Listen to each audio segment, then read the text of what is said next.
Le livre du ciel, tome 4. 16 janvier 1901.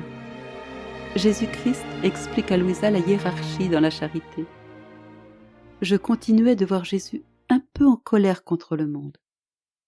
Je voulais essayer de l'apaiser, mais c'est lui-même qui m'a distraite en me disant « La charité qui m'est la plus agréable est celle qu'on fait à ceux qui me sont les plus proches.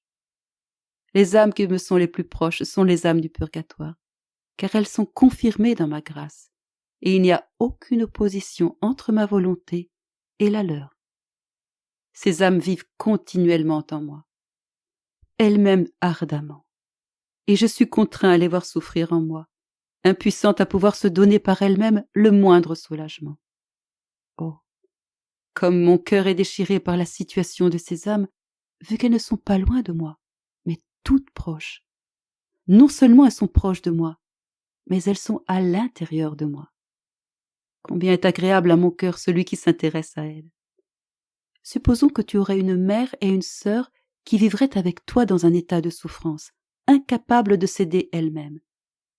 Supposons d'un autre côté qu'il y aurait un étranger qui vivrait à l'extérieur de ta demeure, également dans un état de souffrance, mais qui pourrait s'aider lui-même.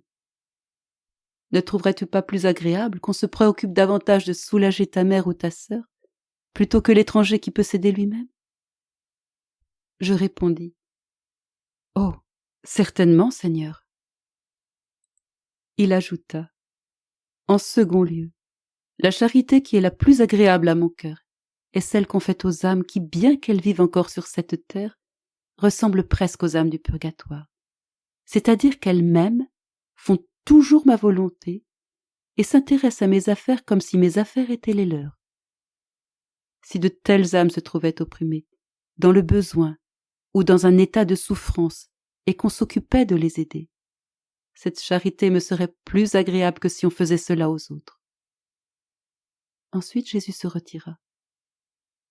En me retrouvant dans mon corps, il me sembla que dans ce que Jésus m'avait dit, il y avait quelque chose qui n'était pas selon la vérité. Alors, revenant, mon adorable Jésus me fit comprendre que ce qu'il m'avait dit était bien conforme à la vérité. Il lui restait seulement à me parler des membres de son corps qui sont séparés de lui, c'est-à-dire les pécheurs. Il me dit que ceux qui s'occupent de lui ramener ses membres sont très agréables à son cœur. La différence est celle-ci. Supposons un pécheur qui se trouve dans une mésaventure. Quelqu'un s'occupe de lui, non pour le convertir, mais pour le soulager et l'aider matériellement. Le Seigneur trouverait plus agréable qu'on fasse cela à des âmes unies à lui dans l'ordre de la grâce. Car si ces dernières souffrent, cela est toujours relié soit à l'amour de Dieu envers elles, soit à leur amour envers Dieu. D'autre part, si les pécheurs souffrent, le Seigneur voit en eux l'empreinte du péché et de leur volonté obstinée. Il me sembla le comprendre ainsi. Du reste, je laisse à celui qui tient le droit de me juger de décider si ce que je dis est conforme ou non à la vérité.